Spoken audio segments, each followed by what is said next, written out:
তবে আমার বিশ্বাস যত মানুষ আজকে অ্যাজ এ অডিয়েন্স এসেছে, আমার ভুল না হলে আমি বলতে চাই ৮০ ভাগেরও বেশি কলিজার টুকরা যুবক ভাই আজকের মাহফিলে। আল্লাহ এদের সবাইকে কবুল করুক, পরে সবাই আমিন। আপনাদের বউ আছে কার কার একটু হাত তুলে, বউ আছে? আচ্ছা, বউ আছে আপনাদের, মাশাআল্লাহ। মুরব্বীরাও হাত তুলেছে, মাশাআল্লাহ। হাত নামান, হাত নামান ভাই, হাত নামান। আর আপনাকে বউ নাই কার কার, তারা একটু হাত তুলে দিবেন। ইন্না লিল্লাহি ওয়া ইন্না ইলাইহি রাজিউন। আপনাদের বউ নাই ভাই? সত্যি না মিথ্যা? আমি বিশ্বাস করি না। আল্লাহ যাদের বউ নাই সবাইকে দিনদার নেককার বউ দিয়ে দিক, পরে সবাই আমিন।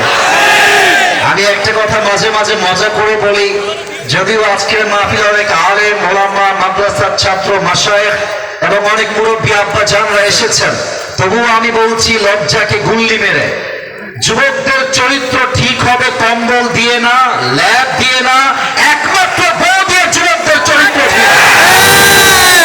আব্বা যে বোঝে না কিসের জন্য, আমি নিজেও বুঝি না। আব্বা বুঝতেই চায় না। আব্বা খালি কয়ে তোরে নিজের পায়ে দাঁড়াতে হবে আগে।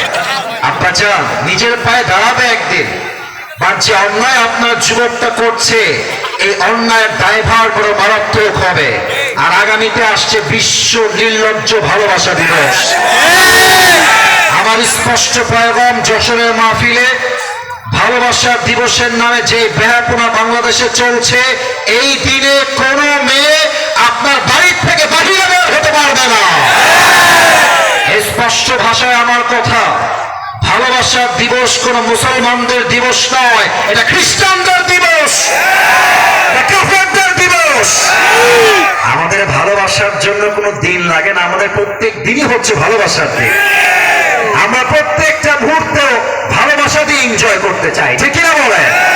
তবে হারাম ভালোবাসা নয়, হালাল ভালোবাসা, ঠিক কিনা? আসুন আমরা 3টা তাকবীর দেই আল্লাহর নামে। 3টা তাকবীর শেষ হয়ে গেলে আমি আমার মূল আলোচনার বিষয়বস্তুতে ফিরে যাব। প্রথম তাকবীর দিবেন আমার প্রিয় আব্বাজান যারা এসেছেন,